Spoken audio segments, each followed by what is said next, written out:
L'histoire commence lorsque le roi démon lance une invasion totale du monde entier. Cette invasion entraîne la chute de nombreuses nations, y compris l'Empire de Gargane, qui possède la plus grande population de guerriers humanoïdes. Alors que les humains, les elfes et les nains se retrouvent peu à peu acculés, au bord de l'extinction, ils sont forcés de prendre des mesures désespérées. Ils unissent toutes leurs forces et combattent les démons comme s'il n'y avait plus de retour possible. Parmi eux, émerge une escouade suicide qui parvient à infiltrer le château du roi démon dans une ultime tentative pour l'éliminer. Après une bataille longue et éprouvante qui scelle le sort de l'humanité, le roi démon est finalement vaincu et les héros de l'escouade suicide s'apprêtent à s'échapper. Du moins, jusqu'à ce qu'ils tombent sur quelque chose d'encore plus sinistre. Ils découvrent une femme enchaînée, gardée par 2 démons d'une puissance monstrueuse.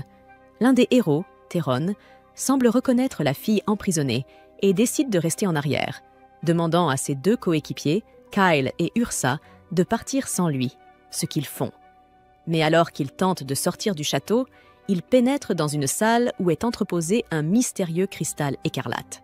Le héros, Kyle, commence à s'en approcher quand plusieurs orbes magiques frappent depuis le plafond. Bien qu'il parvienne à bloquer la plupart des attaques avec son épée, l'une des orbes le touche de plein fouet, le rendant complètement vulnérable. C'est alors qu'Ursa, sa camarade mage, s'interpose devant lui et utilise le dernier fragment de son pouvoir pour le protéger, se sacrifiant pour lui sauver la vie.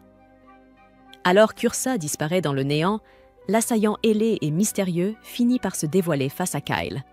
Débordant de rage et de chagrin, Kyle fonce dans une tentative désespérée de vengeance. Mais même après avoir porté un coup, son attaque ne produit aucun effet. Le démon ailé lance alors sans relâche des plumes magiques renforcées, mortelles, ne laissant à Kyle aucune chance de riposter. L'esprit de l'épée de Kyle l'informe que la technique utilisée par le démon se nomme « Élimination », un sort de haut niveau, imparable, qui détruit tout sur son passage. Sachant qu'il ne survivra pas à la prochaine attaque, Kyle prend une décision désespérée. Il décide de libérer toute la puissance du joyau de son épée. L'esprit de l'épée ne s'y oppose pas, prêt à tout pour protéger son porteur digne de ce nom. Kyle active son attaque ultime, déchaînant toute l'énergie contenue dans le joyau et frappe le démon de toutes ses forces. Sa lame transperce l'ennemi, mettant fin à la vie du démon, ainsi qu'à celle de l'épée. Le silence s'installe et Kyle réalise qu'il est le seul survivant de la bataille.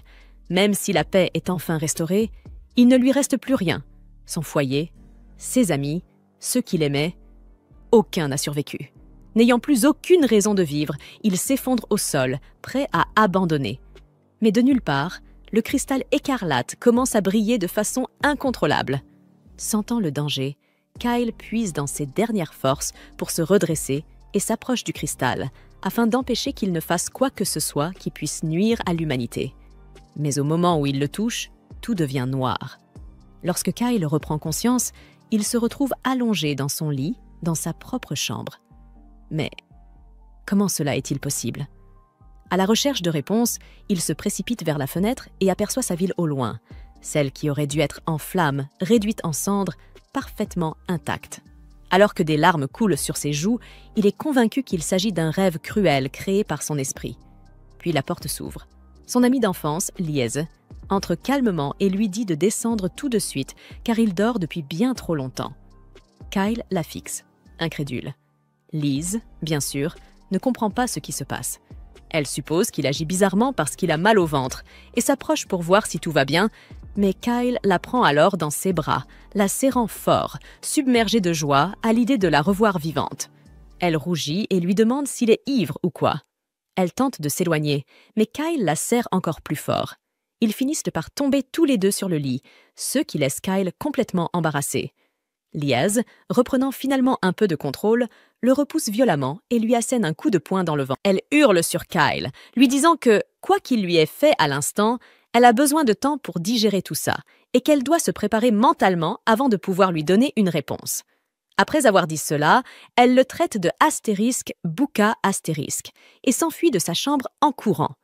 Kyle, toujours plié en deux, se tenant le ventre de douleur, réalise soudain qu'il n'est pas censé ressentir la moindre douleur, puisqu'il est censé rêver. Ce qui signifie que, quoi que cela soit, c'est bien réel. Il remarque quelque chose sous sa couverture, et en la soulevant, il découvre le cristal écarlate posé là. Il comprend alors que c'est ce cristal qui lui a permis de revenir dans le passé, avant même que l'invasion ne commence.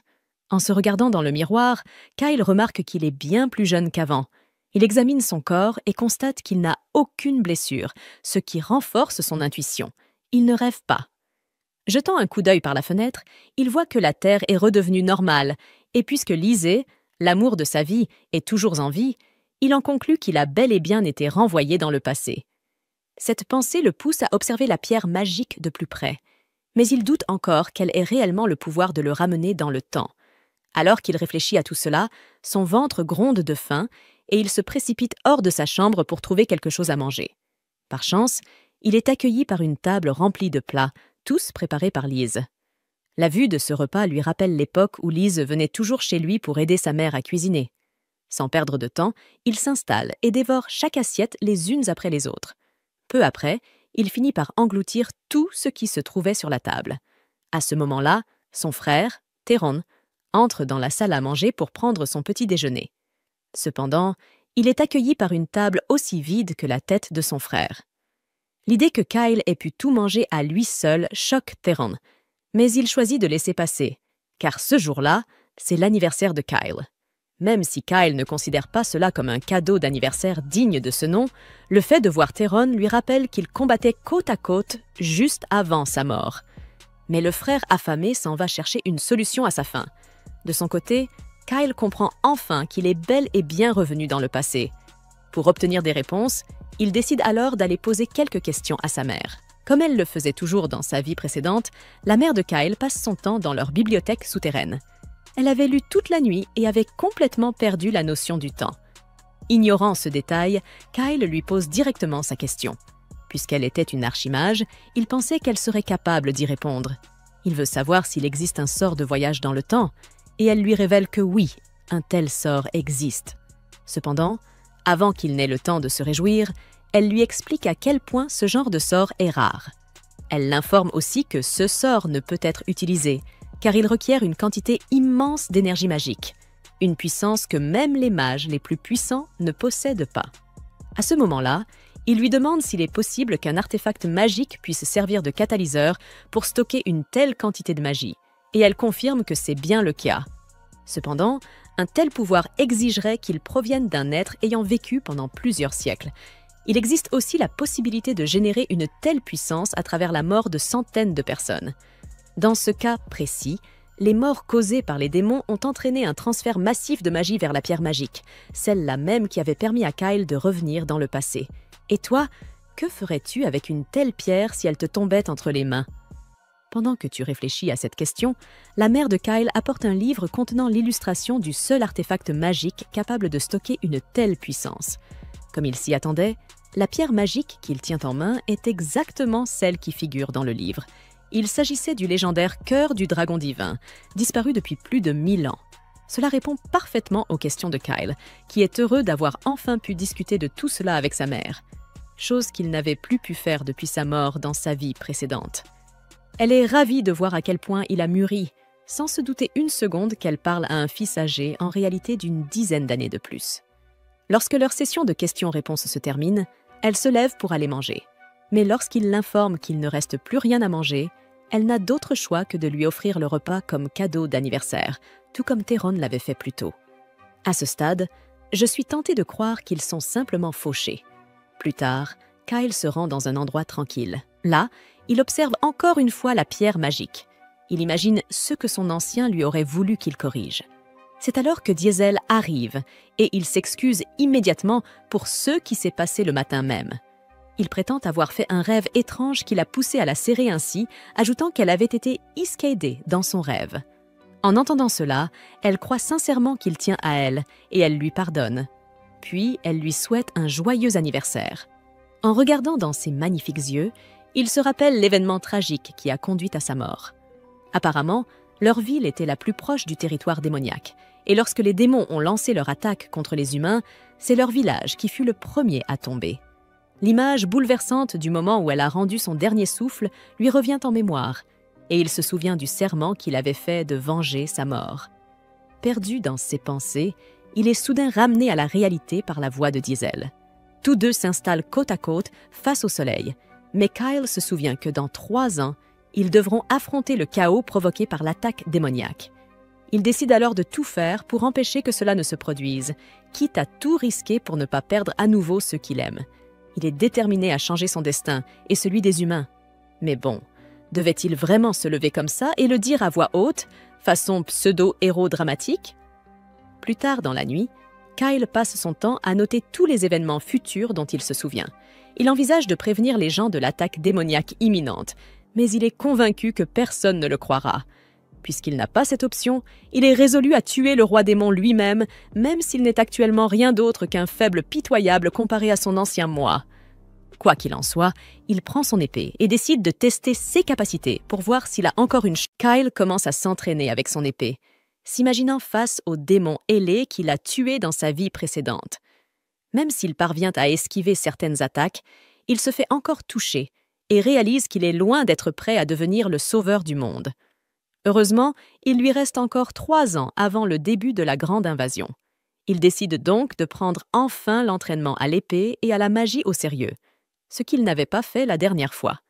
En utilisant des sorts comme astérisque, renforcement, astérisque et célérité, il augmente S et statistiques et remarque qu'il se sent plus puissant que d'habitude, ce qui l'amène à se demander si sa puissance magique n'a pas augmenté grâce au pouvoir du cristal cramoisi. Quoi qu'il en soit, il poursuit son entraînement. Et maintenant, avec une vitesse améliorée, il parvient à esquiver presque toutes les attaques du démon ailé. Mais alors qu'il s'apprête à réduire la distance entre eux, il se fait frapper et projeter au sol. Il comprend alors que son corps actuel n'est pas encore habitué à la force que lui confère sa magie, mais il doit continuer s'il veut affronter l'apocalypse. Pendant ce temps, Théron et Lysée l'observent en secret, cachés derrière des buissons, et commencent à se demander ce qui a bien pu prendre à cet idiot tout d'un coup. La mère de Théron, mademoiselle Layla, arrive pour voir comment va son fils ces derniers temps et demande à Lise s'il se comporte bien. Lise le dénonce sans hésiter. Non seulement il ne subvient pas à ses besoins, mais en plus, il la supplie chaque jour de lui donner à manger. Layla promet d'en discuter plus tard, car ce qui l'intéresse vraiment, c'est Kyle. Elle ne peut s'empêcher de remarquer que quelque chose a changé dans son style de combat. Quelque chose de sérieux. Elle demande à Lise et Théron s'il s'est passé quelque chose d'important. Et à ce moment-là, Lise se souvient du regard vide que Kyle avait la veille. Ni Lise ni Théron ne savent ce qui a pu se passer. Mais Layla est convaincue que la seule chose capable de transformer un adolescent du jour au lendemain, c'est qu'il soit tombé amoureux. Lise est choquée par cette théorie, et persuadée qu'il ne s'agit pas d'elle, elle s'avance immédiatement vers Kyle et lui ordonne d'avouer avant qu'elle ne le passe à tabac. Évidemment, Kyle ne comprend rien à ce qu'elle raconte, et comme il n'avoue rien, elle met sa menace à exécution et le tabasse. Pour se faire pardonner d'avoir frappé ce pauvre innocent, Lise lui prépare un bon petit plat pour le déjeuner, auquel Layla et Théron ont aussi droit. Kyle révèle que Layla est son maître, et maintenant qu'elle est là, il pose une question à tout le monde. Connaissent-ils quelqu'un d'assez influent pour contrôler plusieurs nations de ce monde? Théron pense que seuls les rois possèdent un tel pouvoir, tandis que Lise estime que les prêtres les plus haut placés ont une certaine influence de ce genre. Enfin, Layla pense que le héros Randolph, celui qui a vaincu le roi démon il y a 300 ans, a suffisamment de prestige pour se faire entendre dans de nombreuses nations. La raison pour laquelle Kyle leur pose cette question, c'est parce qu'il souhaite devenir quelqu'un comme ça. Mais honnêtement, il sait que ses chances sont minces. Tout ce qu'il peut espérer devenir dans les 2 ou 3 prochaines années, c'est un héros, à condition de travailler dur, très dur. Tendu, il se lève brusquement, laissant les autres se demander si cet idiot ne s'est pas pris un coup sur la tête. Plus tard dans la nuit, Kyle s'installe avec des dizaines de livres issus de la bibliothèque de sa mère. Il essaie d'accumuler un maximum de connaissances pour l'aider à devenir un héros. Théron vient dans sa chambre, ayant appris les intentions de Kyle, et lui donne les conseils les plus génériques possibles sur le fait de devenir fort. Mais Kyle réplique que la force seule ne suffit pas. Un héros a aussi besoin d'argent, car voyager et partir à l'aventure coûte cher. Il lui faut aussi des relations avec des personnes puissantes qui peuvent l'aider sur le plan politique. Et enfin, ce dont un héros a le plus besoin, c'est de chance. Théron comprend, mais ce qu'il ne saisit toujours pas, c'est pourquoi Kyle veut à tout prix devenir un héros. Ce n'est pas de la curiosité, c'est juste qu'il a l'intuition que le véritable objectif de Kyle est ailleurs, et que devenir un héros n'est qu'une étape. Kyle est impressionné par l'intuition de Théron, mais il ne peut toujours pas révéler ses vraies raisons. Il lui demande donc simplement de lui faire confiance. Théron lui souhaite alors bonne chance et quitte la chambre. Une fois enfin seul, Kyle reprend sa lecture et tombe sur des informations utiles qui pourraient l'aider à gagner de l'argent. Il prévoit également de rencontrer une certaine femme. Une rencontre cruciale, selon lui, qui pourrait l'aider à devenir un héros. Le lendemain matin, il annonce à Layla et à Théron, pendant le petit déjeuner, qu'il partira en voyage dans 2 jours. Layla est surprise par la volonté et la détermination de Kyle et lui demande s'il en a parlé avec sa mère. Il acquiesce, ajoutant qu'elle a beaucoup pleuré. Layla décide alors de forcer son bonarien de fils à accompagner Kyle dans son aventure, ce qui réjouit ce dernier, puisqu'il comptait de toute façon emmener Théron avec lui. Devant Théron, Layla plaisante en disant qu'il fera un excellent bouclier humain, et Kyle ajoute qu'il est effectivement parfait en tant que pion sacrificiel. Une fois les annonces faites, après le petit déjeuner, Kyle va informer Lise, qui, visiblement bouleversée, n'arrive même pas à le regarder. Quand elle apprend qu'il compte se rendre à la capitale royale pour y acquérir de l'expérience professionnelle, elle demande à venir avec lui, mais Kyle refuse catégoriquement, ne voulant pas la mettre en danger. Pourtant, elle insiste, affirmant qu'elle ne sera pas un fardeau puisqu'elle a reçu un entraînement auprès des guerriers oraculaires. Sachant qu'il ne pourra pas la faire taire, Kyle l'embrasse alors, puis lui promet qu'à son retour, il viendra la voir en premier et qu'ils reprendront exactement là où ils se sont arrêtés. Liese reste sans voix, peinant à retrouver son calme. Elle lui fait promettre de ne rien faire de stupide et de revenir sain et sauf. Sous les arbres, ils partagent une longue étreinte silencieuse. Comme un long voyage l'attend, Kyle doit commencer ses préparatifs. Il décide d'aller au marché et emmène Lise avec lui. En chemin, il s'excuse de lui avoir causé du souci, mais elle lui répond que ce n'était pas vraiment du stress. Soudain, son regard se pose sur une jeune femme d'une grande beauté. C'est une elfe, et elle attire son attention sur cette beauté singulière. Lorsque l'elfe se tourne vers eux, Lise ne peut s'empêcher de noter à quel point elle est splendide. Kyle la reconnaît aussi. C'est Urza. Il s'approche d'elle, cherchant le meilleur moyen de se présenter à nouveau. Il se souvient que, dans sa première vie, elle lui avait un jour révélé son véritable nom, un secret précieux.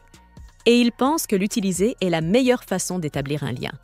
Il l'appelle par ce nom, *excess*. Mais il réalise aussitôt que c'était une erreur monumentale. À cette époque, seuls 3 êtres au monde connaissent son vrai nom, ses 2 parents et elle-même. Elle le perçoit donc immédiatement comme une menace. Kyle tente de la calmer, mais connaissant sa personnalité, il sait qu'elle risque de faire un scandale. Alors il prend une décision radicale. Il prononce son véritable nom à voix haute, l'endormant instantanément. Elle s'effondre contre lui, paisible, endormie. Kyle pousse un soupir de soulagement. L'incident est évité. Mais derrière lui, Lise bouillonne de rage. Lise l'accuse de la tromper et Kyle tente de s'expliquer. Il dit qu'il a rencontré Urza Astérisque avant Astérisque, qu'elle n'existe dans ce monde. Mais que signifie cette phrase? Car elle est bel et bien là, devant eux. Lise refuse d'écouter. Elle insiste que s'il voyage seul, il finira forcément par collectionner toutes les femmes de la capitale royale. Alors elle le suivra, coûte que coûte. Kyle préfère ne pas argumenter davantage. Il réglera son CS plus tard. Pour l'instant, Urza est la priorité. Quand celle-ci se réveille, Kyle tente de lui expliquer la situation. Mais comment pourrait-elle croire une seule seconde qu'elle va le rencontrer dans 5 ans, qu'ils vont tomber amoureux et que c'est elle qui lui révélera son véritable nom? Un inconnu connaissant ce nom sacré représente un danger mortel pour elle. Et selon la logique elfe, il n'y a qu'un seul moyen d'éliminer cette menace. Le tuer. Kyle ne veut pas mourir.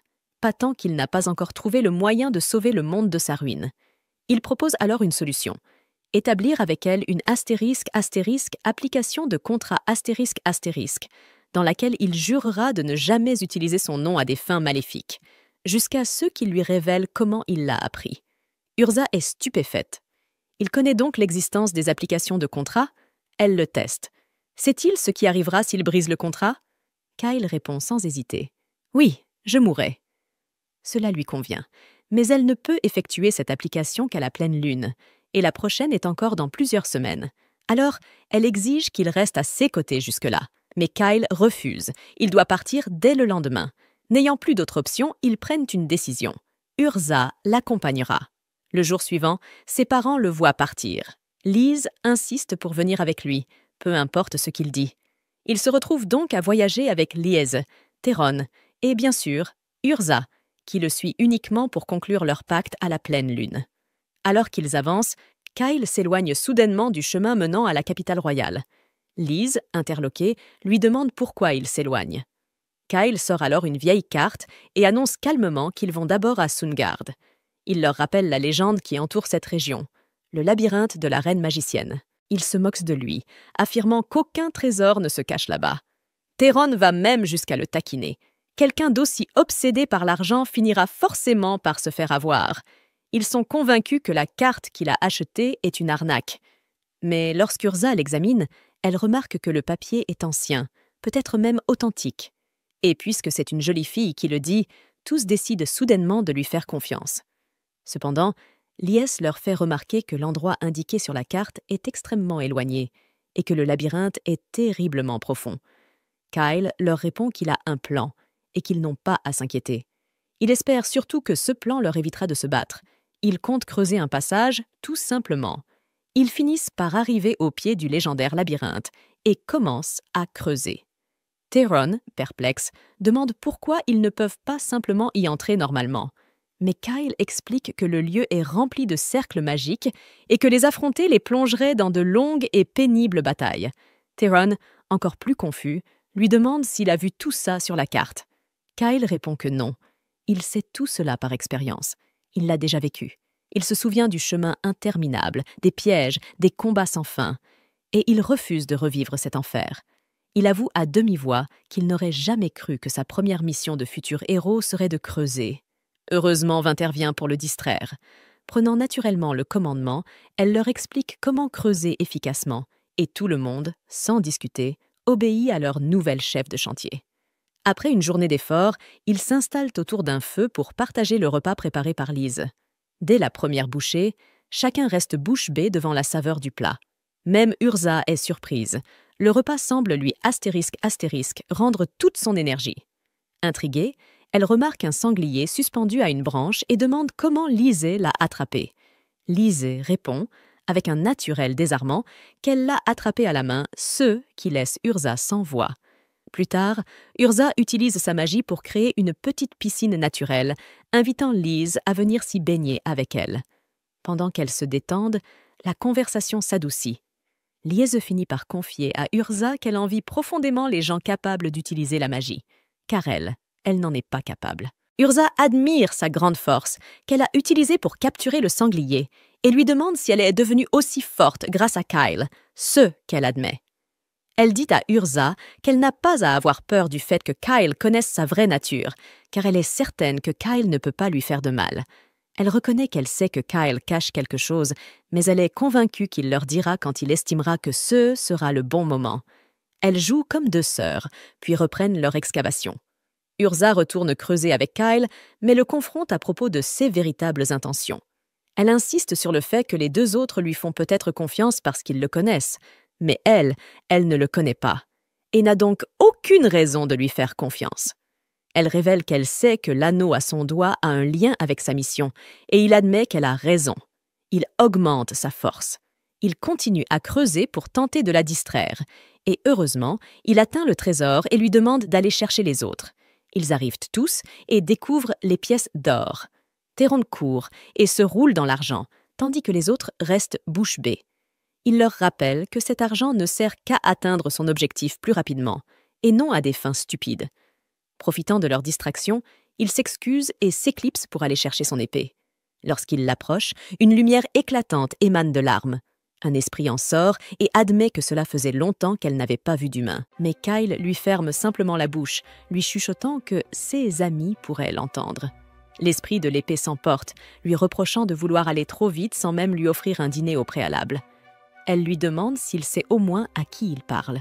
Une fois encore, il la réduit au silence.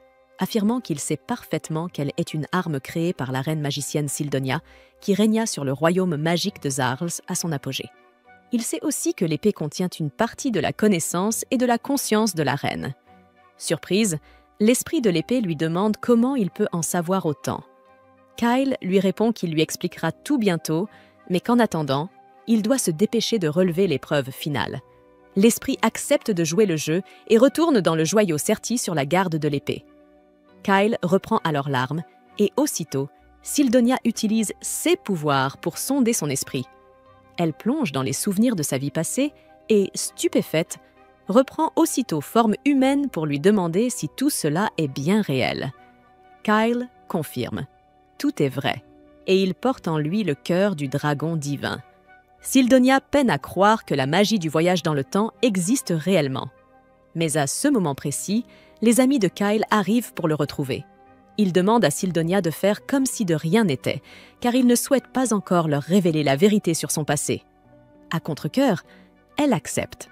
Lorsque Lise et les autres rejoignent enfin Kyle, celui-ci s'écrie avec enthousiasme qu'il a obtenu une épée légendaire dotée d'une conscience, appelée Syldonia. L'esprit, maintenant membre du groupe à part entière, se met à grignoter les biscuits préparés par Lise, tout en répondant aux questions des compagnons de Kyle. Elle leur explique qu'elle est une extension de la reine magicienne Syldonia, qui avait laissé son esprit dans l'épée afin de juger ceux qui viendraient réclamer son trésor.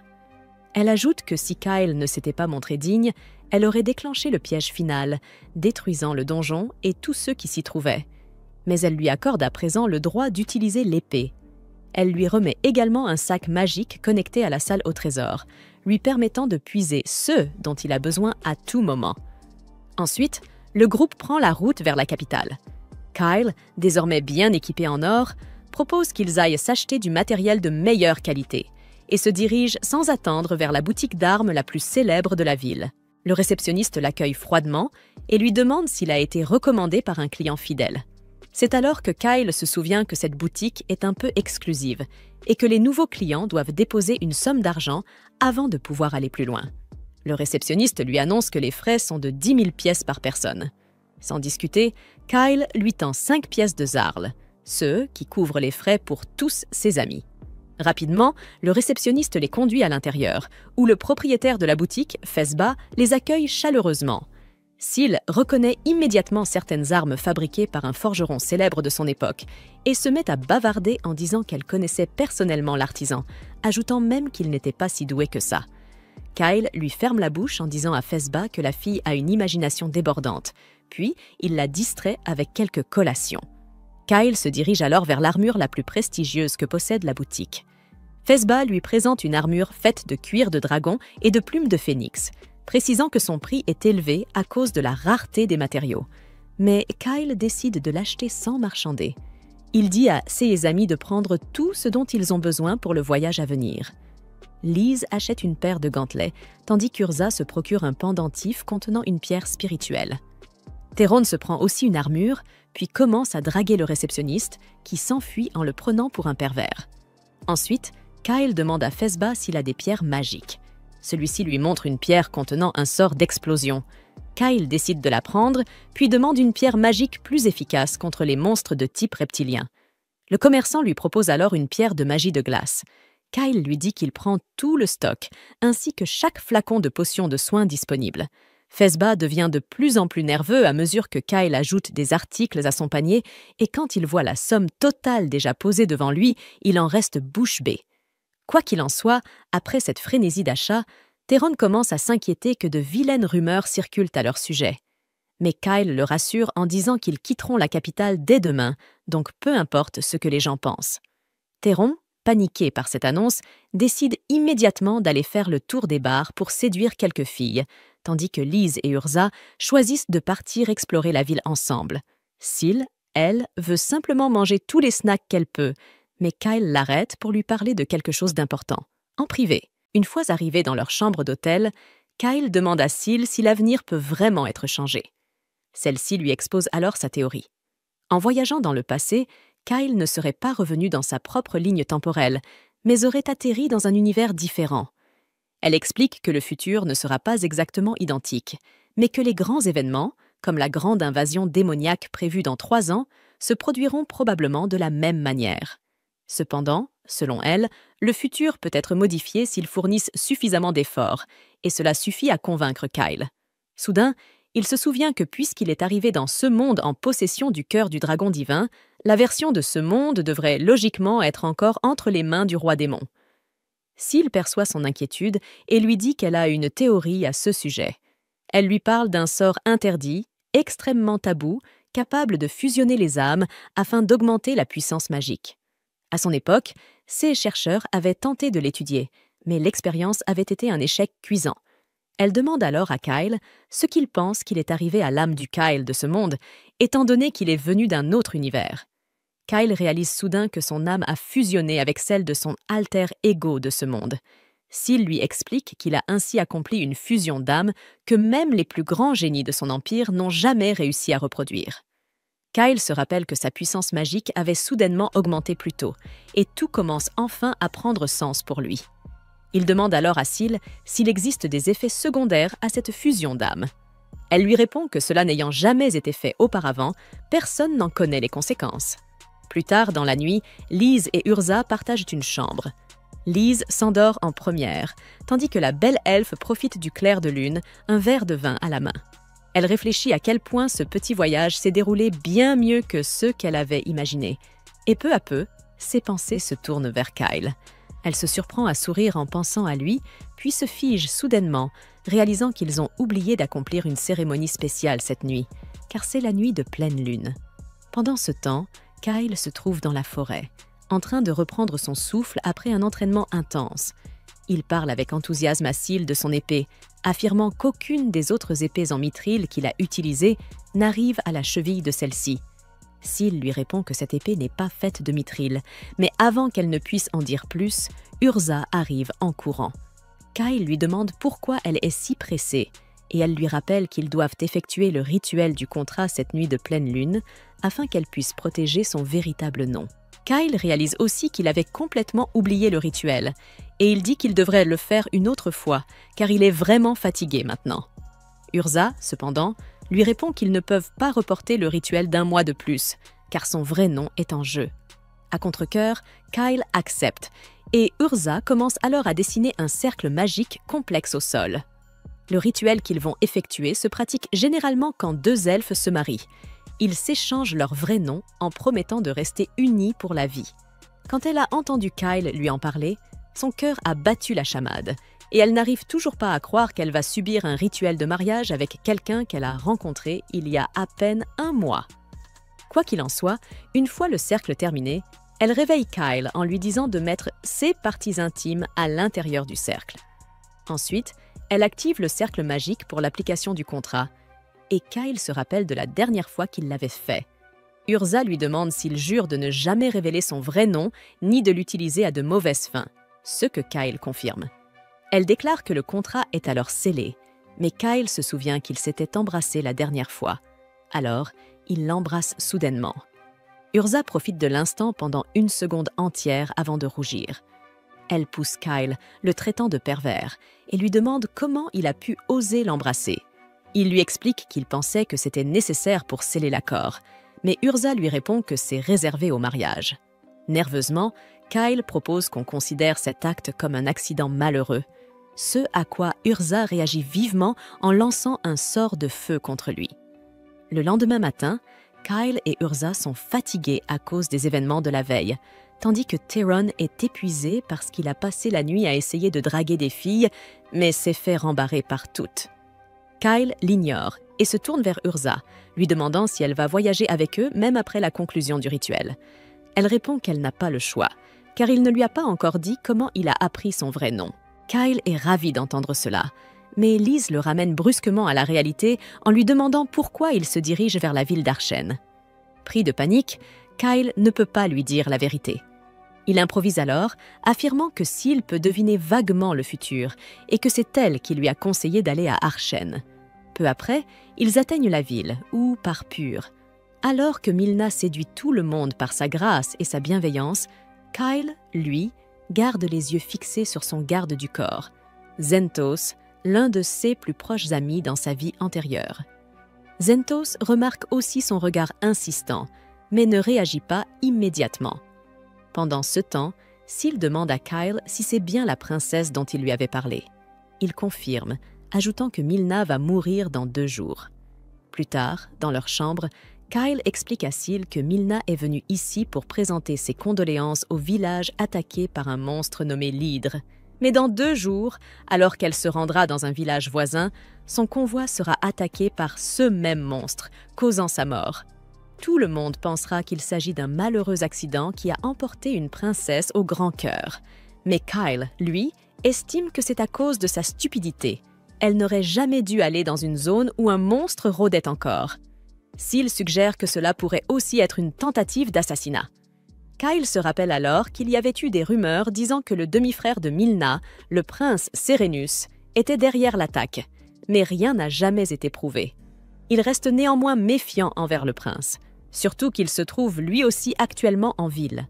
Toutefois, personne ne l'a vu, car c'est un bon à rien qui ne sort jamais de sa chambre un peu comme vous tous, lance-t-il en plaisantant. Mais au fond, Kyle se fiche bien des raisons. Kyle disait que s'il voulait vraiment être reconnu comme un héros, il devait intervenir de façon naturelle et spontanée lorsqu'il viendrait en aide à la princesse.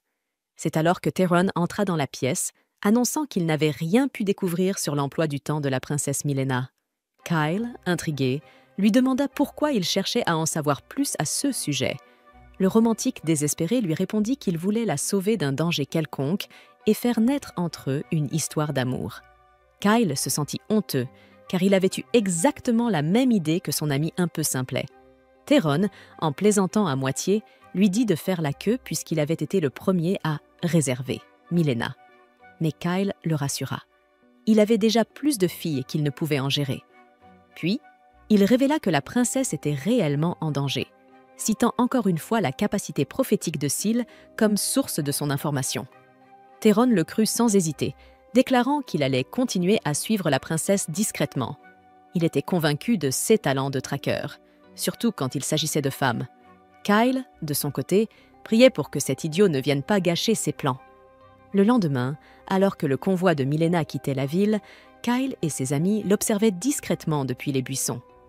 Les filles se demandaient comment suivre le convoi sans se faire repérer pour intervenir en cas de danger, quand Syl leur dit qu'elle avait déjà tout prévu. À la surprise générale, elle se transforma aussitôt en faucon. Elle leur expliqua qu'étant le joyau enchâssé dans l'épée de Kyle, son corps n'était qu'une projection, ce qui lui permettait de changer de forme à volonté. Elle s'envola alors au-dessus du convoi et grâce au lien magique avec le joyau, le groupe pouvait voir à travers ses yeux. Ils se laissèrent vite distraire, débattant avec un peu trop d'enthousiasme sur les potentielles utilisations de cette capacité, notamment pour des activités moins nobles. Syl leur coupa la parole, leur ordonnant de se concentrer sur les images. La situation devenait sérieuse. Les conducteurs du convoi s'étaient soudain retournés contre les gardes et les attaquaient. Kyle comprit qu'il était temps d'agir. Quand il atteignit enfin le convoi, les gardes avaient déjà été vaincus et les traîtres commençaient un rituel pour invoquer des monstres. Dès qu'ils aperçurent Kyle et ses compagnons, ils se préparèrent à se battre. Mais Kyle utilisa une compétence pour augmenter sa vitesse et les neutralisa, avant même qu'ils ne puissent réagir. Il les attacha ensuite soigneusement pour les interroger plus tard. Pendant ce temps, Theron s'assura que Milena allait bien. Elle était vivante, mais inconsciente. Kyle lui demanda de rester à ses côtés et de la protéger. Mais soudain, un monstre hyène surgit de nulle part et attaqua Theron. Ce dernier le trancha sans hésitation. Cependant, une meute entière de hyènes apparut alors autour de la calèche. Kyle et les filles faisaient tout leur possible pour repousser les hyènes, mais ces dernières commencèrent à s'en prendre aux gardes encore inconscients. Kyle demanda à Theron s'il pouvait conduire la calèche en lieu sûr, mais celui-ci constata que les rênes avaient été coupées. Il allait devoir les rattacher solidement s'il voulait avancer. La situation était déjà tendue, mais elle devint critique lorsqu'un nouveau danger fit son apparition. Une hydre approchait lentement, ses pas lourds faisant vibrer le sol. Grâce à ces secousses, Kyle estima qu'elle arriverait très bientôt, et il dit à ses compagnons que leur priorité absolue était désormais la sécurité de la princesse. Il demanda à Theron et aux filles d'évacuer Milena au plus vite pendant qu'ils resteraient sur place pour affronter le monstre. Les filles n'étaient pas du tout rassurées par cette idée, mais Kyle les assura qu'il n'agissait pas par témérité. Il pensait sincèrement avoir une chance de vaincre l'hydre. Urza décida de lui faire confiance et Kyle s'élança vers le monstre. Syl, un peu inquiète, lui demanda s'il était vraiment capable d'affronter une hydre tout seul. Kyle répondit que tout dépendait du nombre de têtes, car plus une hydre en avait, plus elle était puissante. Il se sentait confiant à l'idée d'affronter une créature à 3 têtes. Mais dès que l'hydre sortit de la brume, tout ce qu'il put faire, c'est oublier les mathématiques. Car elle en avait bien plus que 3. Face à l'hydre à 8 têtes, Kyle sentit un frisson lui parcourir le dos, au point qu'il crut bien se faire dessus. Mais il était déjà trop tard pour fuir. Il n'avait plus le choix. Il devait aller jusqu'au bout. Il esquiva habilement les attaques directes des têtes géantes, mais dès que le monstre cracha un souffle empoisonné, Kyle utilisa sa cape pour se protéger. Le poison fut si violent qu'il fit instantanément flétrir toutes les plantes autour de lui.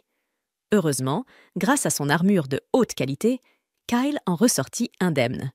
Il sortit alors une pierre magique de glace de son sac et la lança sur l'hydre.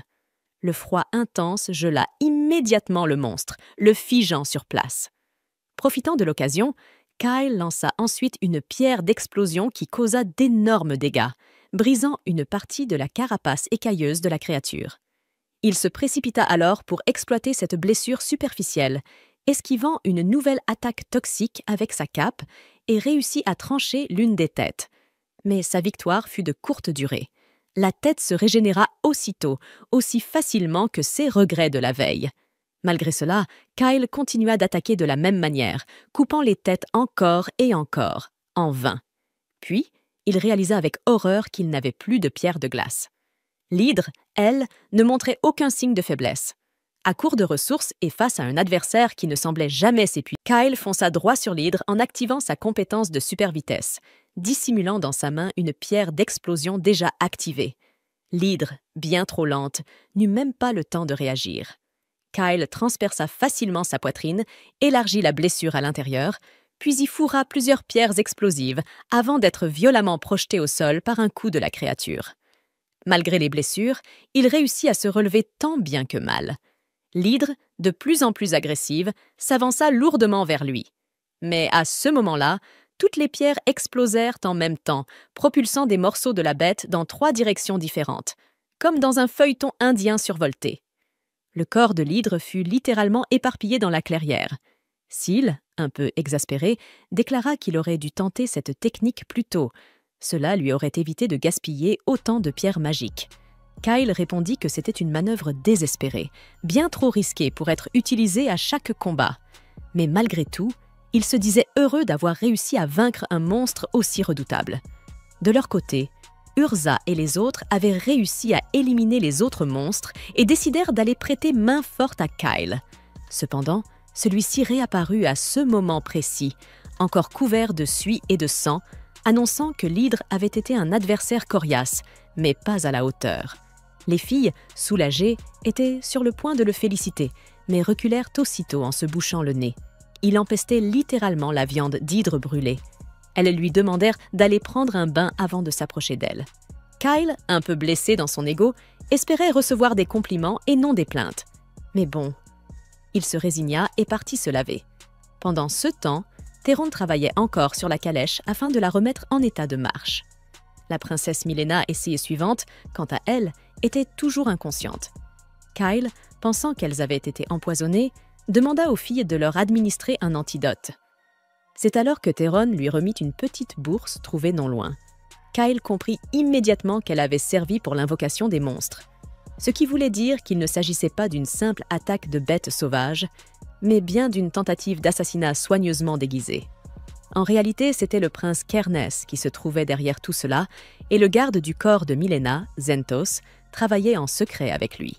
Lorsque les 2 conspirateurs reçurent la nouvelle de l'échec, Zentos décida d'envoyer une seconde escouade pour achever le travail. De retour dans la forêt, le soleil commençait à se coucher. C'est alors que Milena, lentement, reprit conscience. Elle cligna des yeux, encore étourdie, incapable de croire qu'elle était toujours en vie. Urza demanda à Milena de rester calme, et celle-ci répondit qu'elle n'avait jamais cru qu'elle se réveillerait un jour. Elle regarda Kyle et ses compagnons, leur demandant si c'était eux qui l'avaient sauvé. Theron sauta immédiatement sur l'occasion pour s'attribuer tout le mérite. Mais un coup de poing bien placé de Liz le fit taire d'un seul geste, le laissant étendu au sol. Kyle se présenta alors officiellement à Milena. Il expliqua qu'ils étaient un groupe d'aventuriers itinérants qui avaient aperçu son convoi attaqué et s'étaient précipités pour lui venir en aide. À ce moment-là, la servante de la princesse reprit conscience. En panique, elle s'interposa immédiatement entre Milena et Kyle, tentant de protéger sa maîtresse d'un inconnu. Mais Milena la rassura. Kyle et ses amis les avaient bel et bien sauvés. Ils pouvaient leur faire confiance. Elle se leva alors pour voir ce qu'il se passait dehors, malgré les avertissements de Kyle sur la gravité de la situation. Cependant, une fois dehors, Milena changea du tout au tout. Fini la jeune femme fragile. Elle observait la scène avec une froideur militaire. Elle commença à examiner les corps des conducteurs morts et Kyle lui expliqua que c'était eux qui avaient massacré les gardes avant son arrivée. C'est alors que Syl prévint Kyle qu'une escouade de chevaliers royaux approchait à toute vitesse. Kyle relaya immédiatement l'information à Milena. En l'entendant, la princesse pâlit et déclara qu'ils devaient fuir immédiatement. Si les chevaliers les retrouvaient, ils n'hésiteraient pas à tuer tout le monde, elle comprise. Surpris, Kyle lui demanda pourquoi des gens de son propre royaume voudraient sa mort. Milena répondit que l'homme derrière tout cela était Xentos. Kyle eut du mal à y croire, mais la princesse n'avait aucun doute. Elle connaissait la vérité. Elle donna alors des ordres clairs à sa servante Arka, brûler tous les corps présents pour semer la confusion. L'objectif était de faire croire aux chevaliers qu'elle figurait parmi les morts, afin de leur faire perdre un temps précieux. Elle insista sur le fait qu'ils devaient gagner le plus de temps possible pour s'échapper. Elle demanda aussi à Arka de conduire la calèche et invita Kyle et son groupe à la suivre pour qu'elle puisse tout leur expliquer en détail. Theron, de son côté, eut une idée. Il jeta la bourse d'invocation des monstres dans les flammes, espérant que d'autres créatures surgiraient pour ralentir encore davantage les chevaliers. Pendant ce temps, dans la calèche, Kyle demande à Milena si Xentos, le commandant du 2e bataillon des chevaliers royaux, est vraiment celui qui essaie de la tuer. Milena le confirme et ajoute que Xentos collabore avec son demi-frère, Caernas. Féron et Urza sont choqués d'apprendre qu'il s'agit d'une querelle familiale, tandis que Kyle a encore du mal à croire que Xentos pourrait vouloir tuer la princesse. Elle lui explique qu'elle l'a entendu de sa propre bouche, la veille. Elle raconte qu'on avait glissé un somnifère dans sa boisson, et alors qu'elle sombrait lentement dans le sommeil, elle a clairement vu Xentos et Caernas discuter. Ils disaient qu'elle ne se réveillerait pas avant le lendemain soir, mais qu'à ce moment-là, elle serait déjà dans le ventre d'un monstre. Milena a toujours su que son frère voulait sa mort, mais elle le considérait comme un lâche pathétique, incapable de passer à l'acte. En revanche, elle n'aurait jamais imaginé que Xentos s'allierait à lui. Elle explique que d'ordinaire, elle est protégée par le 5e bataillon, composé uniquement de femmes. Toutefois, ces dernières sont souvent appelées à la capitale, car leur allure élégante et majestueuse est très appréciée lors des cérémonies. C'est la raison pour laquelle Xentos et son bataillon ont été désignés pour l'accompagner pendant ce voyage. Kyle a encore du mal à croire que Xentos soit devenu leur ennemi. Il dit à Milena qu'il a sûrement déjà mis un autre plan à exécution, maintenant que le précédent a échoué. Elle est d'accord avec lui, et Kyle ajoute que si Xentos parvient à la tuer, il accusera leur groupe du meurtre, les faisant passer pour les méchants de l'histoire. Il comprend aussi que si Milena leur a tout révélé, c'est parce que cela fait maintenant d'eux une menace pour Xentos. Ils ne peuvent donc plus l'abandonner à son sort. Milena se réjouit de voir qu'il est assez malin pour avoir compris son plan.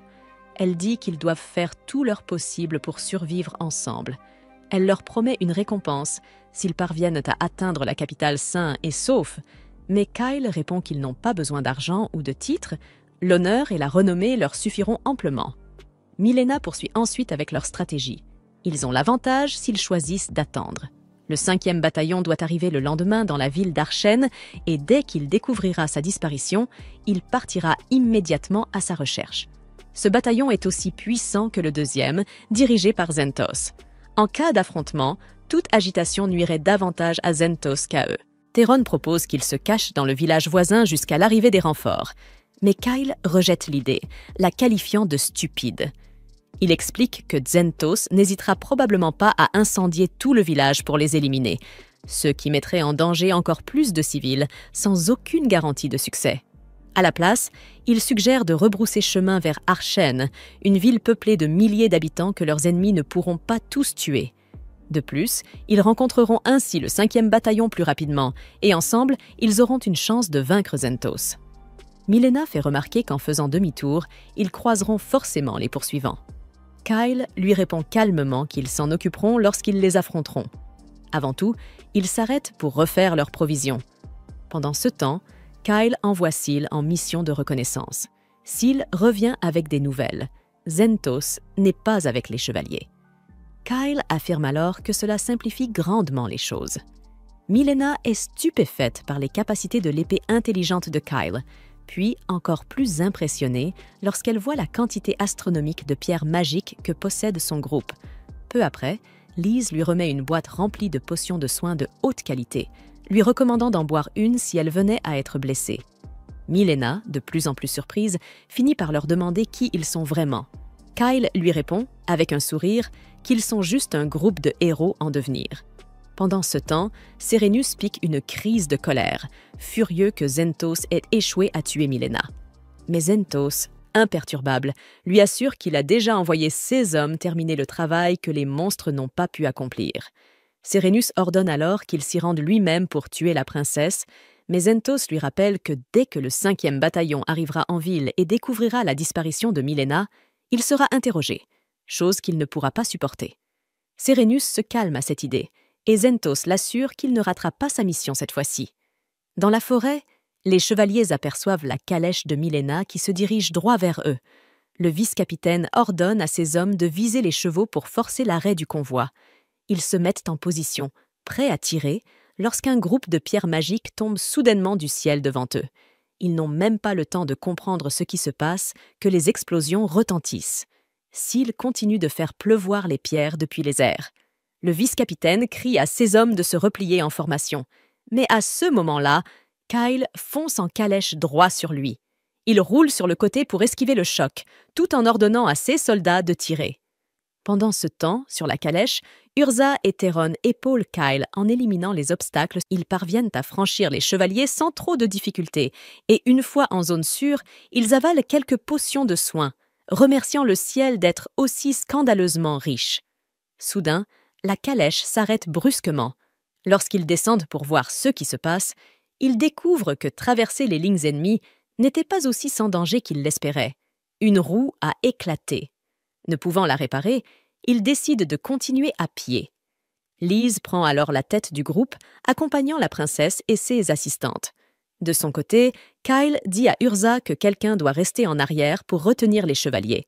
Sinon, ils risquent d'être acculés aux portes de la ville. Urza l'avertit que c'est trop dangereux, mais Kyle lui répond qu'il ne reste plus que 30 chevaliers après les attaques précédentes et qu'ils peuvent les gérer. Elle se met en colère en pensant qu'il veut encore risquer sa vie, mais il la rassure. Cette fois, ce ne sera pas lui. Il se tourne alors vers Theron et lui dit de retarder les chevaliers royaux. Ce dernier accepte presque machinalement, sans bien réaliser ce qui lui est demandé. Peu après, Kyle demande à Urza de lancer un sort de vent pour qu'il puisse courir plus vite. Ce n'est que lorsqu'ils commencent à s'éloigner que Theron comprend qu'ils sont réellement en train de l'abandonner. Il crie pour demander où ils vont, mais Kyle lui dit simplement de faire de son mieux. Pris de panique, Theron réalise qu'il est vraiment tout seul. Et bientôt, les chevaliers arrivent. Au lieu de les affronter, Theron brandit un drapeau blanc et se rend. Il les supplie d'épargner sa vie, affirmant que ce n'était même pas sa faute et que tout a été planifié par Kyle. Il propose même de leur remettre tout l'argent qu'ils possèdent et de leur révéler l'emplacement du donjon où ils l'ont trouvé. Mais le vice-capitaine ne semble pas intéressé. 6 soldats inspectent rapidement la calèche et découvrent qu'elle est vide. Ils décident alors de poursuivre la princesse. Quant à Theron, il ordonne à ses hommes de s'en débarrasser. En entendant cela, Theron s'accroche désespérément à lui, déclarant qu'il est prêt à tout faire, même à offrir un Gluck-Gluck 2000 à tous les chevaliers ici présents pour sauver sa vie. Le vice-capitaine, outré, perd patience et décide de l'éliminer lui-même. Pendant ce temps, Urza s'inquiète pour Theron. Elle est convaincue que les chevaliers vont le tuer. Kyle admet qu'il aurait lui aussi préféré qu'aucune vie ne soit perdue. Urza n'en revient pas qu'il puisse dire ça avec autant de calme. Mais soudain, Lise réalise quelque chose. Personne ne lui a dit que Théron était en réalité le plus fort d'entre eux. Du côté des chevaliers, un homme est tombé, mais ce n'est certainement pas Théron. Au contraire, il vient de tuer le vice-capitaine avant même que celui-ci n'ait le temps de lever son épée. Sans perdre de temps, il commence à absorber l'aura des morts, déclarant que tuer le plus fort est toujours la meilleure manière de commencer un combat. Les chevaliers le regardent, médusés, tandis que Kyle retire lentement ses gants, puis ses anneaux et bracelets d'entraînement qui multipliaient son poids par 10. Une fois délesté de essais contraintes, il se sent bien plus léger. Et lorsque les chevaliers se ruent sur lui, il les abat avec une aisance terrifiante. Soudain, il lance une pierre magique en direction des chevaux, provoquant une explosion qui les affole. Les montures s'enfuient dans la panique, abandonnant les chevaliers sur place. Théron sourit, satisfait. Il élimine encore quelques adversaires, puis, estimant en avoir assez fait, laisse tomber son épée. Il leur annonce alors que sa mission n'était pas de tous les tuer, mais simplement de les ralentir. Leur chef est mort, leurs chevaux ont fui, et ils ne pourront plus jamais rattraper la princesse. Il leur conseille de partir s'ils tiennent à leur vie. Face à cette réalité, les chevaliers acceptent à contre-cœur de battre en retraite. Alors qu'ils tournent le dos, Théron leur lance plusieurs pierres magiques explosives, les réduisant en morceaux. Les survivants n'ont même pas le temps de réagir avant d'être abattus, un par ces attaques fulgurantes et impitoyables. Une fois le massacre terminé, Théron s'assoit au milieu du champ de bataille ensanglanté. Il est épuisé, non pas par le combat, mais par le rôle de fou qu'il a joué pour mieux les tromper, et par le fait d'avoir tué une trentaine de chevaliers à lui seul. Pendant ce temps, en ville, Zentos perd le contact avec les chevaliers. Il comprend qu'ils ont eux aussi échoué. Décidé à agir personnellement, il laisse quelques hommes surveiller Karina, puis enfourche son cheval et s'engage seul dans la forêt. Syl, posté en éclaireuse, le repère et prévient immédiatement Kyle. Mais Zentos, vigilant, remarque sa présence. D'un tir précis, il la frappe avec une boule d'énergie, la projetant au sol. Syl, blessé, murmure que cet homme est décidément très puissant. Pour Kyle, cela ne fait plus de doute. Zentos approche. Il ordonne à Lys et Urza de protéger la princesse et leur dit que, si la situation tourne mal, ils doivent immédiatement faire demi-tour et rejoindre Théron. Milena demande alors à Kyle s'il est vraiment sûr de pouvoir affronter seul l'un des plus puissants chevaliers du royaume. Il lui répond qu'il n'a jamais voulu se battre contre lui, mais qu'à présent, il semble ne plus avoir le choix. Soudain, Milena le fixe du regard, intriguée, puis lui demande pourquoi il parle comme s'il connaissait personnellement Zentos. Elle se demande si sa présence à ses côtés, au moment même où elle était en danger, n'était vraiment qu'une coïncidence. Mais elle se ravise rapidement. Ce n'est pas le moment pour ce genre de questions. Elle le remercie alors de se battre pour elle, et Kyle lui promet qu'il reviendra victorieux. L'aube se lève, et avec elle, Zentos arrive à l'endroit où Kyle l'attend. Il descend de cheval et s'approche calmement de lui, demandant s'il est bien celui qui aide la princesse. Kyle acquiesce, puis lui demande pourquoi il est venu seul alors qu'il avait d'autres chevaliers avec lui. Zentos répond qu'il ne veut pas que davantage de ses hommes meurent pour une cause sans importance, puisqu'il est amplement capable de s'occuper de ça tout seul. Dans une tentative désespérée pour éviter de devoir le tuer, Kyle lui propose de se rendre. Il lui promet même qu'il demandera à la princesse de lui accorder son pardon. Mais Zentos trouve cette proposition absurde. Kyle l'interroge alors. Pourquoi a-t-il voulu tuer la princesse? Il sait que l'argent ou le pouvoir ne suffirait pas à le corrompre. Zentos refuse de répondre à ces questions et adopte sa posture de combat, persuadé qu'il viendra rapidement à bout de son adversaire pour ensuite retrouver la princesse. Kyle, lui aussi, se met en position. Tous deux lancent alors des sorts d'amélioration pour accroître leur vitesse et leur force. Ils foncent l'un vers l'autre. Kyle esquive la première attaque de Zentos. Mais ce n'était qu'une illusion. Le véritable Zentos était dissimulé juste derrière. Cependant, Kyle le savait déjà. Il parvient à esquiver le véritable assaut et riposte en touchant Zentos, brisant une partie de son bouclier magique. Zentos est stupéfait. C'est la première fois que quelqu'un esquive son attaque lors d'un premier affrontement. Ce qu'il ignore, c'est que Kyle connaît par cœur son style de combat. Cependant, Après avoir esquivé la première attaque mortelle, Kyle comprend rapidement qu'il n'est pas de taille face à Zentos avec sa force physique actuelle. Repoussé sans relâche, il vacille sous les rafales d'énergie que Zentos lui envoie. Déséquilibré, il parvient tout de même à poser le pied sur son épée et utilise l'élan pour s'éloigner de son adversaire. Zentos, offensé par ce geste, un coup de pied donné à une lame, s'indigne, mais Kyle lui réplique qu'il a appris cela de son maître, avant de lui lancer une pierre magique explosive. Grâce à ses réflexes aiguisés, Zentos parvient à renvoyer la pierre vers Kyle d'un coup net, l'obligeant à encaisser l'explosion lui-même. Profitant de son déséquilibre, Zentos se rue sur lui, mais au cours de leur affrontement, son épée commence à se fissurer. Pris de court, Zentos recule, réalisant que l'arme de Kyle est supérieure à la sienne. Kyle en profite pour lui proposer une nouvelle fois de se rendre, car il ne souhaite pas le voir mourir. Mais Zentos refuse, affirmant que la meilleure manière de se rendre serait de mourir sur place. Conscient qu'il ne peut plus se permettre de perdre de temps, il décide de porter une attaque décisive. Il adopte une posture menaçante et libère une aura terrifiante. De son côté, Kyle se prépare à l'affronter. Juste avant l'échange final, Zentos lui demande son nom. Kyle se présente, lui demandant de s'en souvenir. Les deux combattants chargent. Zentos part le coup de Kyle, le laissant sans défense, puis frappe de toutes ses forces. Mais son épée se brise au contact du cœur de Kyle, ou plutôt, du cœur du dragon divin. Zentos réalise qu'il est désormais en position de faiblesse. Kyle, quant à lui, renforce son cœur et s'élance pour porter le coup fatal à son ami. Il le frappe en pleine poitrine et Zentos tombe à genoux, grièvement blessé, le sang coulant abondamment. Dans un souffle, il demande à Kyle s'il a volontairement laissé sa lame être détournée pour l'attirer dans ce piège. Mais Kyle nie. Zentos l'avait surpassé sur tous les plans, mais il savait qu'il irait droit au but, sans détour. Et c'est précisément sur cela qu'il avait misé.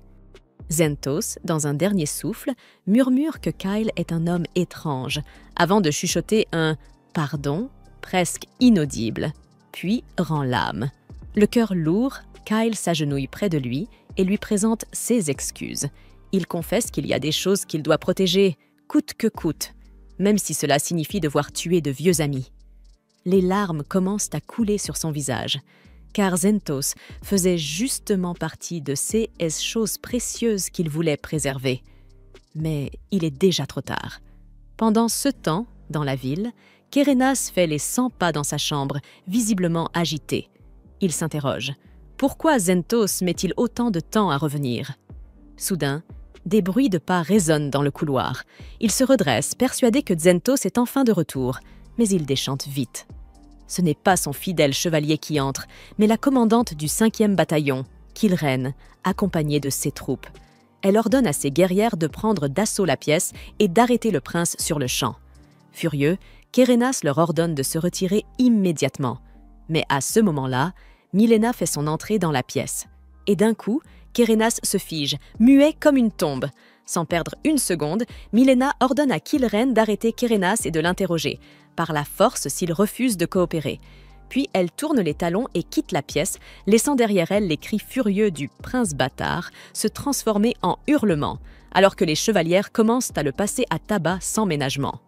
Dans le couloir, Milena retrouve Kyle et son groupe. Elle les remercie sincèrement de l'avoir aidé à traverser cette épreuve. Elle les emmène ensuite au palais royal afin de les remercier officiellement et de les récompenser dignement.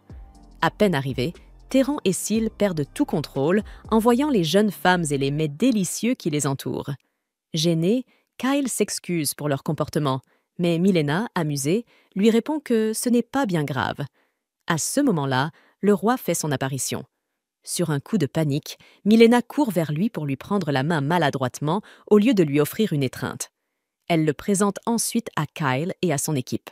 Parmi eux, seul Kyle trouve la présence d'esprit de saluer le roi. Cependant, le roi dit à Kyle qu'il n'a pas besoin de faire preuve de tant de formalités. Il remercie chaleureusement son groupe pour avoir sauvé sa fille, puis commence à s'interroger. Pourquoi Zentos aurait-il participé à un complot visant à assassiner Milena? Il leur demande de garder le silence sur cette affaire, et Kyle lui promet qu'aucun d'eux ne fera quoi que ce soit qui puisse nuire au royaume. Peu après, une version officielle falsifiée est diffusée dans tout le pays. Elle raconte que Milena et Cerne voyageaient vers une région frappée par une tragédie lorsqu'ils furent attaqués par des monstres extrêmement dangereux. Les chevaliers menés par Zentos auraient tout tenté pour les protéger, mais auraient perdu la vie au combat. Cerne, quant à lui, aurait été grièvement blessé et se remettrait encore, caché dans un lieu tenu secret. La seule partie véridique dans cette histoire, c'est que Kyle a bel et bien sauvé la princesse. Rapidement, le jour arrive où lui et son groupe reçoivent leur récompense. Kyle est décoré de la médaille d'honneur pour avoir sauvé la princesse et la foule l'acclame rapidement comme un nouveau héros national. Mais malgré cela, la menace qui pèse sur la vie de Milena ne s'est pas dissipée, car le véritable instigateur de l'attaque n'était ni Cerne ni Zentos, mais le roi lui-même. Ce dernier jalouse sa propre fille, car elle le surpasse dans tous les domaines. Et lorsqu'elle deviendra reine, elle redonnera à ce royaume toute sa grandeur, chose qu'il n'a jamais su accomplir. Il craint qu'on ne se souvienne pas de lui dans l'histoire, éclipsé par sa propre héritière. Et il ne peut l'accepter. Tandis qu'il réfléchit aux moyens d'éliminer Milena, Kyle entre dans sa chambre, déguisé en assassin. Le roi, pris de panique, s'apprête à crier, mais Kyle s'approche aussitôt de lui et lui couvre la bouche. Il commence à parler calmement de la façon dont le roi avait refusé sa proposition d'aider les nains, dès le début de la grande invasion, uniquement pour préserver sa suprématie diplomatique. Cette décision stupide avait conduit les nains à leur perte. En conséquence, l'armée démoniaque avait pu s'engouffrer au cœur du continent et envahir d'autres nations. Kyle ajoute qu'il aurait pu lui pardonner cette erreur, mais lorsqu'il a entendu Zentos s'excuser auprès du roi dans son dernier souffle, tout est devenu clair. D'un coup sec, il pousse le roi sur le balcon, enchaînant d'une voix ferme. Il aurait dû comprendre dès le départ qu'un homme aussi loyal que Zentos n'aurait attaqué Milena que sur le roi est en nage, tremblant de peur. Mais il parvient tout de même à hurler à Kyle. « Qu'est-ce que ça peut bien te faire à toi ?» Kyle le pousse alors contre le mur, plus fermement, répliquant que Milena est peut-être, elle aussi, une stratège rusée. Mais au moins, elle est plus intelligente que toute la famille royale réunie. Le roi tente de se débattre et réussit à arracher le déguisement de Kyle. Mais il est déjà trop tard. Dans un ultime geste, Kyle le pousse dans le vide. Le roi s'écrase au sol, mort sur le coup. Les gardes, affolés, trouvent son cadavre gisant au pied du balcon. En voyant l'alcool renversé, ils supposent qu'il a glissé parce qu'il était trop ivre. Pour protéger son image, l'histoire officielle raconte qu'il est mort d'une crise cardiaque. La nouvelle parvient rapidement aux oreilles du groupe de Kyle. Théron, sans trop le montrer, se réjouit que le roi ait survécu juste assez longtemps pour leur remettre leur médaille. Sinon, ils auraient sans doute dû attendre une éternité pour être décorés. Il est également content de savoir que Milena va bientôt monter sur le trône. Cependant, ce qui intrigue et inquiète tout le groupe, c'est qu'elle a convoqué Kyle pour une rencontre privée juste avant sa cérémonie de couronnement. Lors de leur entrevue, Milena lui annonce qu'elle est fiancée au prince Mazur de l'Empire de Gargane. Kyle, abasourdi, n'en croit pas ses oreilles. Milena lui explique alors qu'à l'époque, l'Empire de Zergis avait conclu un accord avec celui de Gargane. En échange du territoire de Cairn, elle avait été promise au prince Mazur. Mais à présent, elle souhaite rompre cet engagement, car ceux qui l'ont arrangé étaient des imbéciles. Ils n'ont même pas pris la peine de formaliser l'accord par un contrat écrit. De plus, le territoire de Cairn n'est pas officiellement lié à cette promesse. Il restera donc dans le giron de l'Empire de Zergis. Cependant, avant de pouvoir agir, Milena veut que Kyle rende visite au gouverneur de Cairn et obtienne son approbation pour annuler l'engagement. Cette mission pèse lourd sur Kyle, et la nuit venue, il n'arrive pas à dormir tant il y pense. C'est alors que Syl apparaît à ses côtés et lui demande ce qui le tracasse. Kyle lui confie qu'il est préoccupé par la réaction que pourrait avoir l'Empire de Gargane. Mais Syl lui répond qu'il devrait plutôt s'inquiéter de Cairn, car il semble que ce territoire rencontre ses propres difficultés. Elle lui rappelle que le gouverneur de Cairn n'a même pas assisté aux funérailles du roi, ce qui signifie qu'il est probablement retenu par un problème sérieux. Syl pense que tout cela fait partie des manigances habiles de Milena. Elle espère que Kyle résoudra le problème à Cairn, sans avoir besoin de lui en donner explicitement l'ordre. Cette idée rassure Kyle. D'un côté, cela pourrait améliorer encore davantage sa réputation de héros, et de l'autre, cela lui permettrait de garder ses distances avec Milena, ce qu'il souhaite plus que tout. Cependant, avant son départ, il doit encore la rencontrer une dernière fois. Lors de leur entrevue, Milena lui demande de rejoindre les gardes royaux et de devenir son chevalier personnel. Elle veut l'avoir à ses côtés jour et nuit.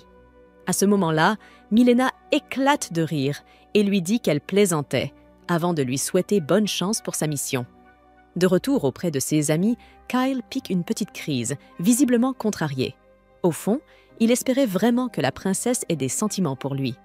Quoi qu'il en soit, il emmène son groupe à l'atelier d'armes d'élite tenu par le vieux Fezba, qui se montre ravi de faire affaire à nouveau avec Kyle. Fezba le félicite pour sa médaille et lui souhaite encore plus de gloire à l'avenir. Mais il est vite interrompu par Théron, impatient de savoir si son épée est enfin réparée. Fezba lui présente aussitôt l'arme, expliquant qu'il a confié le travail à son meilleur artisan. Mais Théron, sans même l'examiner, lui demande s'il n'a pas une arme encore plus puissante. Le vieil armurier s'excuse. Il n'a rien de mieux pour le moment. Toutefois, il promet d'utiliser ses contacts pour dénicher une lame plus exceptionnelle encore. Kyle en profite pour lui demander s'il sait quelque chose sur Karen, leur prochaine destination. À cette question, Fezba se montre tout de suite plus sérieux. Il explique que Karen est une ville difficile. Elle est entièrement dirigée par la guilde des forgerons, et ces derniers causent de nombreux problèmes, au point de nuire aux affaires dans toute la région. Cependant, il ajoute que les choses commencent à s'améliorer depuis que Karen est officiellement devenue une partie de l'empire de Xerge. Kyle le remercie pour ces précieuses informations. Fezba s'adresse ensuite à Théron, lui conseillant de chercher une lame à Karen. La ville possède une longue et riche tradition dans la fabrication d'armes. Sur ces mots, Kyle et Théron rejoignent les filles, et ensemble, ils se mettent en route vers Karen, prêts à affronter les défis qui les attendent. Peu après, le groupe arriva aux abords de la ville de Khorran, et tous furent stupéfaits de constater que la cité avait été construite dans les montagnes. Syl, leur encyclopédie de poche, intervint pour lever le malentendu. En réalité, c'était la montagne qui avait été érigée autour de la ville, et non l'inverse. Cela pouvait sembler insensé, mais selon Syl, à l'époque de l'ère Zarl, cette cité servait de poste avancé pour défendre le continent contre les démons. Durant cette période, on y découvrit des filons de minerais de très haute qualité.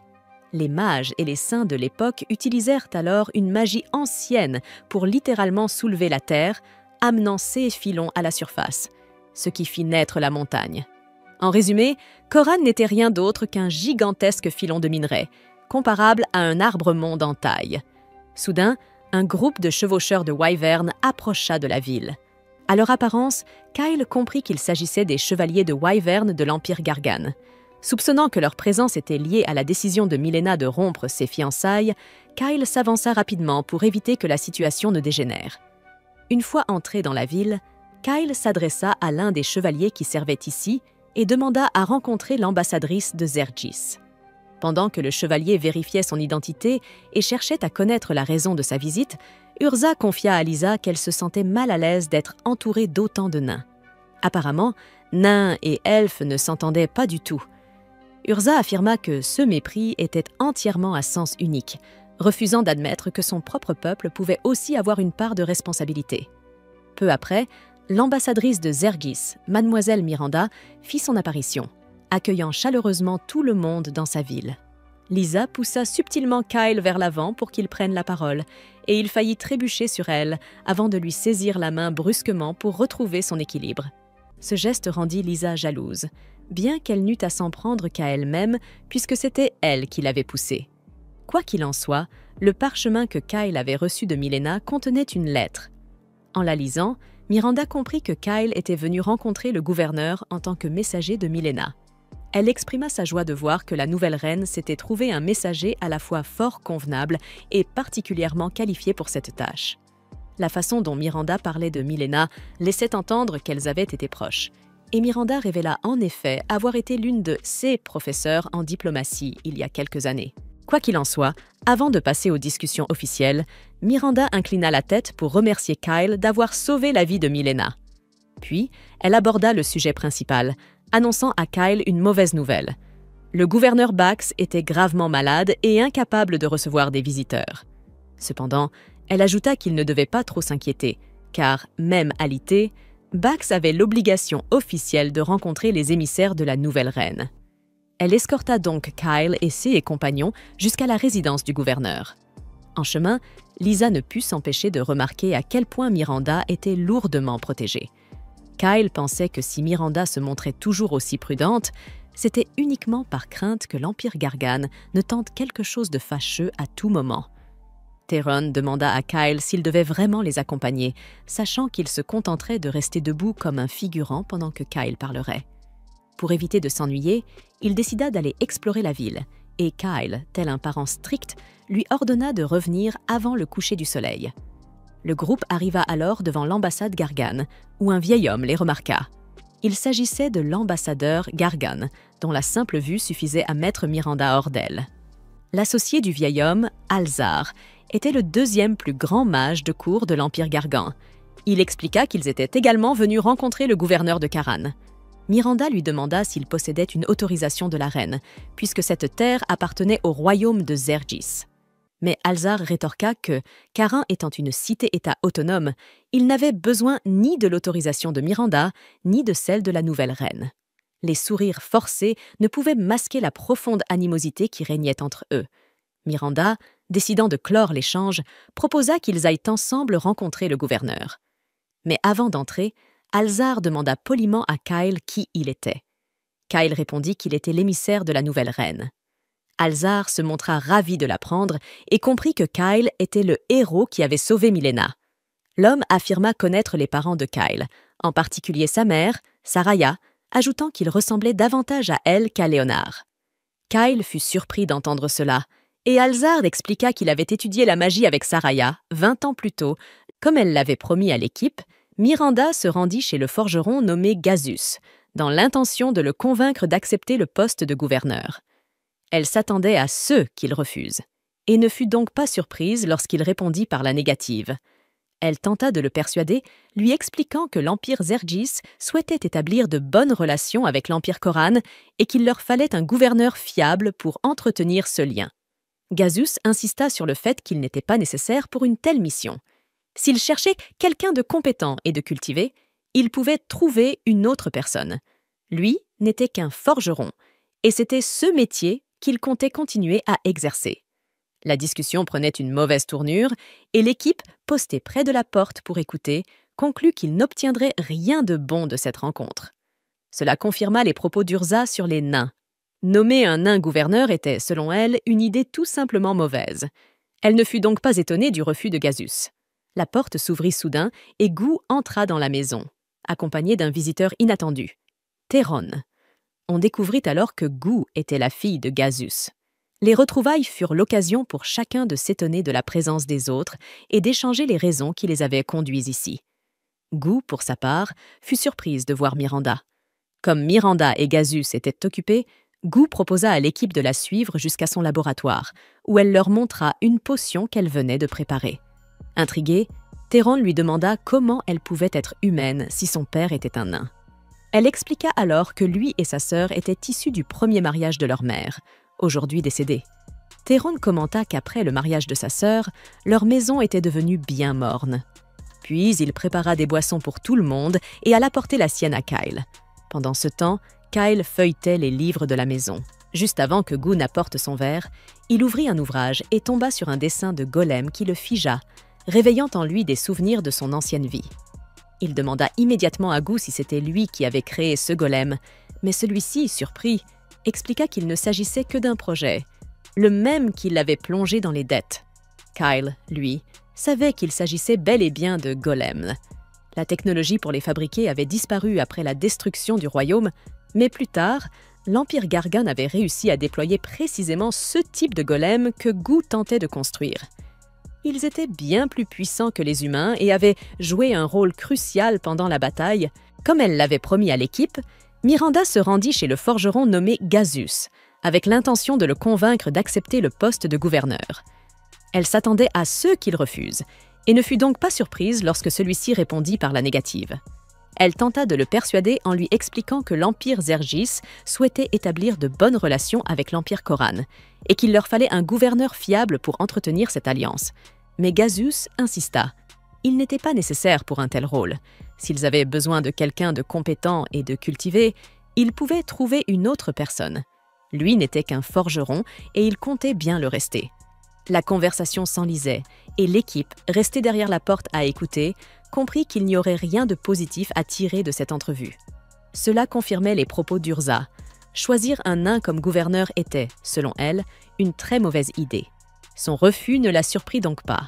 Soudain, la porte s'ouvrit et Gu entra, accompagné d'un visiteur inattendu, Théron. On découvrit alors que Gu n'était autre que la fille de Gazus. Les retrouvailles furent chaleureuses, et Théron, intrigué, demanda pourquoi il se trouvait là. Chacun raconta ce qui l'avait conduit en ces lieux, et Gu elle-même fut surprise de voir Miranda. Comme Miranda et Gazus étaient occupés, Gu proposa à l'équipe de la suivre jusqu'à son laboratoire. Là, elle leur montra une potion qu'elle venait de préparer. Intriguée, Théron lui demanda comment elle pouvait être humaine si son père était un nain. Elle expliqua alors que lui et sa sœur étaient nés du premier mariage de leur mère, aujourd'hui décédée. Théron fit remarquer qu'après le mariage de sa sœur, leur maison avait perdu toute vitalité. Il prépara ensuite des boissons pour tout le monde, puis alla porter sa part à Kyle. Pendant ce temps, Kyle explorait les rayonnages et examinait les livres de la maison. Juste avant que Gu ne lui apporte son verre, il ouvrit un ouvrage et tomba sur un dessin de golem. La vision le figea et fit remonter en lui des souvenirs de son ancienne vie. Il demanda aussitôt à Gu si c'était lui qui avait créé ce golem, mais celui-ci, surpris, répondit qu'il ne s'agissait que d'un projet, le même qui l'avait plongé dans les dettes.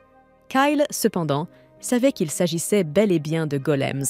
La technologie pour les fabriquer avait disparu après la destruction du royaume, mais plus tard, l'Empire Gargan avait réussi à déployer précisément ce modèle que Gu essayait de construire.